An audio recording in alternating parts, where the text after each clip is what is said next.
Manoharbhai Damjibhai Matariya, chairman APMC Botad.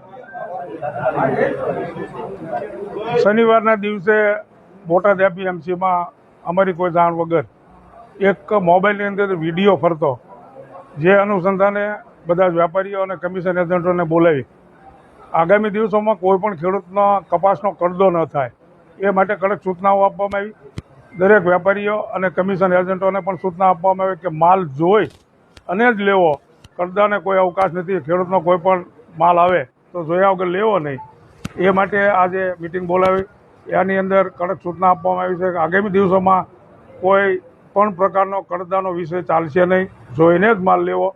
અમુક લોકો આવા વિડીયો વાયરલ કરી અને સૌરાષ્ટ્રના બીજા નંબરનું એપીએમસી એવા બોટાદ માર્કેટિંગ યાર્ડની અંદર જ્યારે પુષ્કળ આવક થઈ રહી છે ત્યારે ખોટી રીતે બદનામ કરવા માટેના જે કાવતરા કરી રહ્યા છે, એ અનુસંધાન આજે મિટિંગ બોલાવી અને બધા જ વેપારી ભાઈઓ અને એજન્ટ ભાઈઓને સૂચના આપી અને આગામી દિવસોમાં આવો પ્રશ્ન ઊભો ન થાય એ માટે સૌને વિનંતી કરવામાં આવી।